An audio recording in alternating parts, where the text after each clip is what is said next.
Today specifically, I'm going to be talking about PLAB versus master's degree program in the UK, which would I advise for a medical graduate.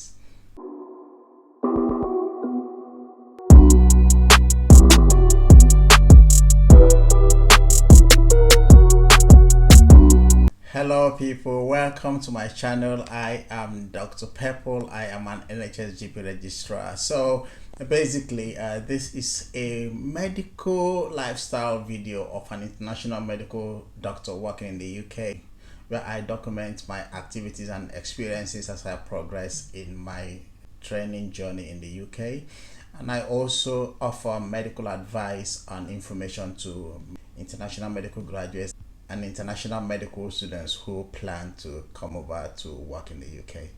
I personally did masters here in the UK and also did the PLAB exam, so I think I am in the right position to give you some bit of information so you can put the two into perspective and decide on which one suits you best. So make sure you watch to the end.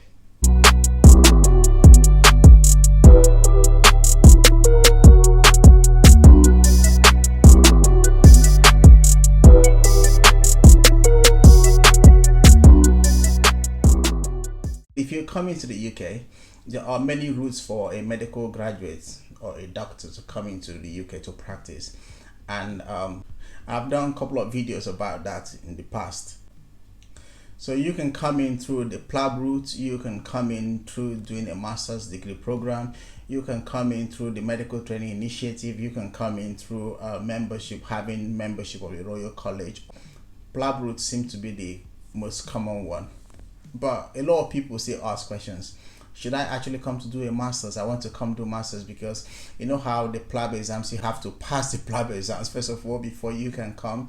So it might take a lot of time for some people to pass it, especially those who have been out of medical school or who have been out of clinical practice for some time.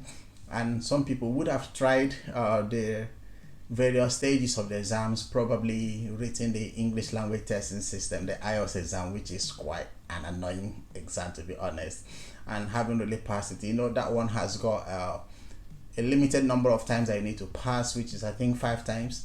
So some people would have tried that. They would have tried PLAB 1 so many times and have not really passed, or PLAB 2, and they are thinking, how about I go through another route, and the alternative route will be coming to do masters.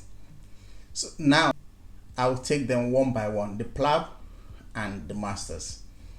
If you want to come in, if you want to come over to work in the UK and you want to come through the PLAB route, that is the route that will give you a GMC registration, which is the General Medical Council of the UK registration, and that registration is what you need to actually get a job and to work in the UK.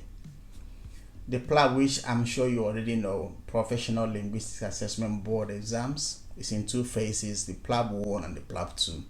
The PLAB 1, before you're eligible to write the PLAB 1, you would have passed the test of English language, which will be either IELTS or the OET. That makes you eligible to take the PLAB exams. Now look at it from different perspectives. From the financial angle, first of all, which I think is the most important, because this whole thing is expensive, so you want to consider how much investment financially you're gonna make and how your financial muscle is to be able to contain all of this. The IELTS and the OET exams is less than £200, okay? The PLAB 1 exams is about £250, so we're talking about £450 now. The PLAB 2 exams, because of the logistics involved in the PLAB 2 exams, meaning you have to come over to the UK, you have to attend a course. It's not compulsory, but if you want to have high chances of passing, it's advisable for you to come over and go for a course in the UK. And you also have to make travel plans, your accommodation and your feeding, and also paying for the actual exams. So now, in a nutshell, if you're coming from a country like, let's say Nigeria for instance, it will take you probably less than £1,000 to fly to and fro Nigeria to the UK.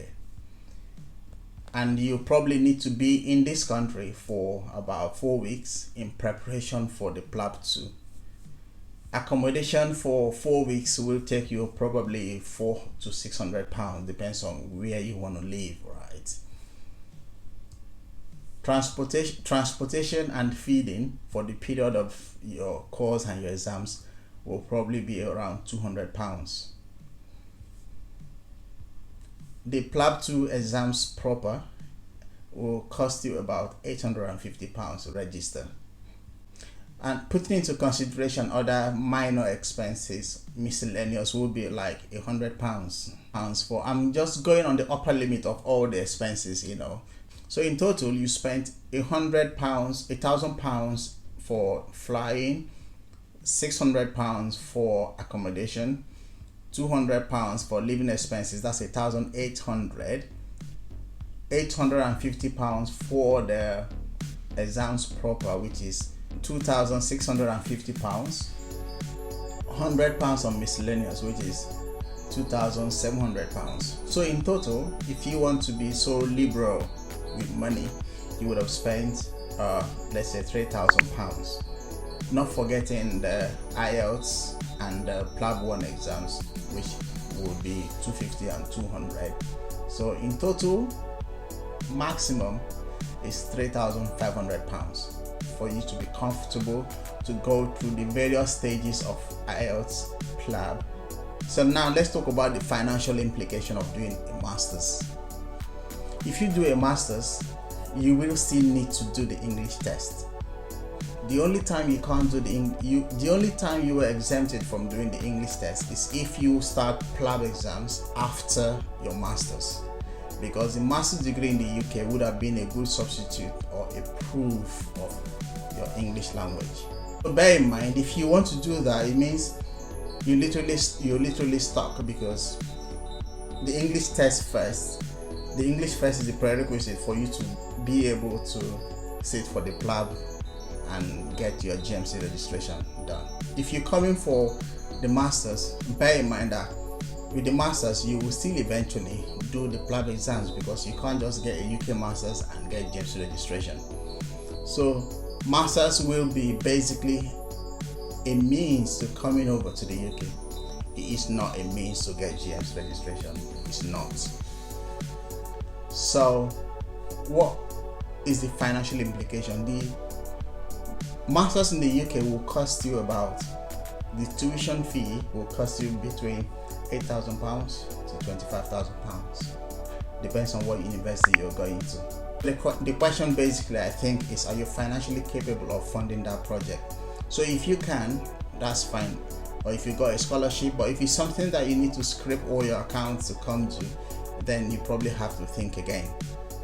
Because at the end of the day, the master's degree does not really give you any added advantage over someone else who hasn't got masters in terms of job application and getting a job eventually.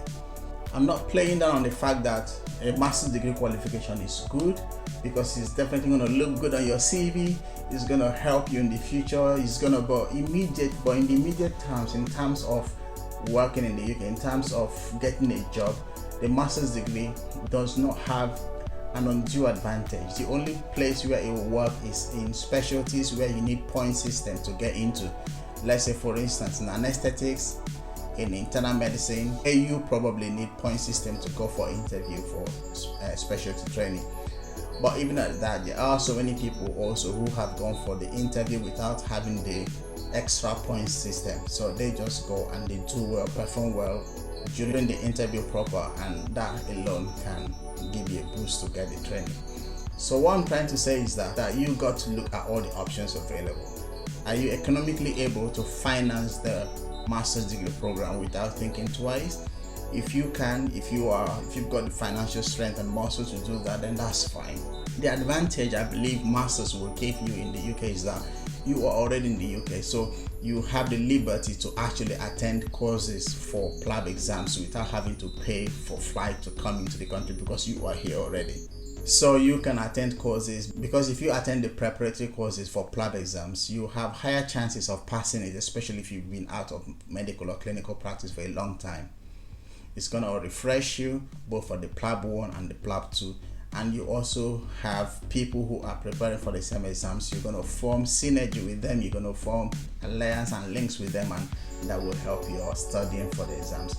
That is the advantage I see here. Other advantage of doing a master's before working is that if you do a master's in the UK and do your PLAB exams and everything whilst you're doing your master's, you will still have some extra months left on your master's visa, which is the tier 4 visa, so you can start working with those extra months. Because if you start working with the extra months after your master's on your visa, you can actually do the unlimited locum jobs. So what that means is that you haven't got any time limit in terms of 20 hours work restriction, which you normally have as a student, or which you normally have on the tier 2 visa. Because if you're working for a primary employer on tier 2 visa, you're not allowed to work more than 20 hours per week for another employer, if you get what I mean. But if you are on tier 4 visa, which is the student visa, when you've gotten your GMC registration, the extra time on your visa, which after you've done your dissertation or your exams as a master's degree, as a postgraduate student, you can use those months to do unlimited local jobs, and that will pay you more money than someone who is on a tier 2. By the end of the day, you need to look at the long-term gains, because you will eventually still get the tier 2 visa and convert to tier 2. That makes sense. So basically, looking at it from the financial angle and looking at it from the long-term plan, PLAB, going through the PLAB route is the cheapest, will get you quickly into the job market. The only disadvantage is that you have to make sure you write and pass your exams on time, because if you don't, you keep doing them over and over until you eventually pass.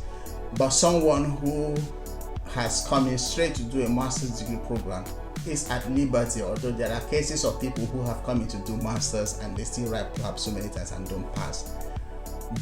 But I believe that you've got more resources, opportunities, and time available on your hands to be able to go for preparatory courses for PLAB exams and eventually pass the exams on time, compared to someone who is just doing the PLAB alone, because you've got the advantage of being in the country. On the financial aspect of it, you have to consider, are you able to spend 10 to 25,000 pounds only for tuition? That is nothing to do with your maintenance and your expenses whilst you're doing the program. Although when you start your masters in the UK, you can actually get a job on the side whilst you're doing your program. So these are the various things that you need to put into consideration when you want to come over to work as a doctor in the UK. In simple terms, if you haven't, I keep emphasizing on it, if you haven't got the financial ability, if you haven't got the sponsorship to come do masters in the UK, little money you can save is better you concentrate all your energies and resources on doing the PLAB exams and passing them once and for all. If you manage to do your PLAB and pass them in due time, you'll get a job, and the pathway is just quite straightforward, and you just come do it and you just come start working in the UK. So I did masters, and whilst I was doing my masters, I did PLAB exams. So I came to do masters because I had the ability at the point to come do masters. If I did not have the financial resources or ability to come do masters, I would have just done the PLAB exam, because that would have been the easiest and the cheapest, less stressful route to come over to work in the UK. I hope this helps someone, and if you've got comments, questions, contributions, you can below.